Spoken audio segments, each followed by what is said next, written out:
আমাকে একটা খুব ভালো প্রশ্ন একটা ইঞ্জিনিয়ার ছেলে করেছে, বলছে স্যার এই তো এআইয়ের জন্য তো সফটওয়্যার ইঞ্জিনিয়ারিং, কোডিং, আইটি এগুলোর চাকরি বাকরি বেশ টাইট অবস্থা হয়ে যাবে, বুঝতে পারছি। যদিও এটা ফুললি ঠিক নয়, আমি পরে আসছি সেই ব্যাপারটা। বলে তাহলে কি sir core engineering, civil, mechanical, electrical এগুলো পড়া ঠিক হবে? It is answer is both yes and no.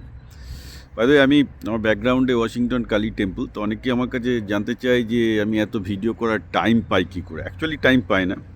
যেমন আমার প্রদীপদার সাথে মিটিং ছিল, তো প্রদীপদা বললো একটু 10 মিনিট বাদে পৌঁছাচ্ছে, আমি একটু আগে পৌঁছে গেছি। ঠিক আছে, এর মধ্যে আমি একটা প্রশ্নের উত্তর দিয়ে নিই। তবে এইভাবে আমি বিভিন্ন কাজের মাধ্যমে টাইম বার করি আর কি, কাজের মধ্যে, কারণ এটা তো আমার পেশা নয়।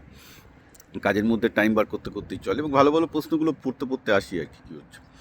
এই নিয়ে তাহলে ব্যাপারটা যেটা হচ্ছে যে ইলেকট্রিক্যাল, সিভিল, মেকানিক্যাল ইঞ্জিনিয়ারিং সব ক্ষেত্রেই দুটো দিক আছে। একটা হচ্ছে ডিজাইন, আর যেটাতে প্রচুর কম্পিটিশন হ্যান ত্যান করতে হয়, যেটাতে অ্যাকচুয়ালি এআই আসবে। সুতরাং যারা ডিজাইন ইঞ্জিনিয়ার হবে তাদের যথেষ্ট ব্যথা আছে, চাকরি পাবে না এইসব ফিল্ডে। আর একটা হচ্ছে যে বেসিক্যালি যারা ইমপ্লিমেন্টেশন ইঞ্জিনিয়ার, অর্থাৎ ওই ডিজাইনগুলোকে ওয়ার্কশপে গিয়ে বা ওই ইলেকট্রিক্যাল ডিজাইনটাকে ওয়ার্কশপে গিয়ে ডিজাইন করে বানিয়ে টেস্ট করতে হবে, ফিল্ড করতে হবে, রাইট?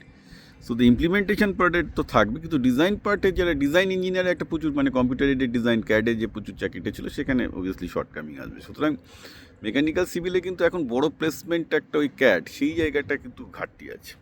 তো যারা ইমপ্লিমেন্টেশন ইঞ্জিনিয়ার, যারা অ্যাকচুয়ালি মাঠে নেমে, পথে নেমে, ওয়ার্কশপে নেমে ইমপ্লিমেন্টেশন করতে হবে, তাদের ডেফিনেটলি এআই কিছু করতে পারবে না। এবার বাই দ্য ওয়ে, এটাও ভুল ধারণা যে কম্পিউটার সায়েন্স বা কম্পিউটার ইঞ্জিনিয়ারিংয়ের জবের ঘাটতি, সেখানেও কিন্তু একই ব্যাপার হচ্ছে।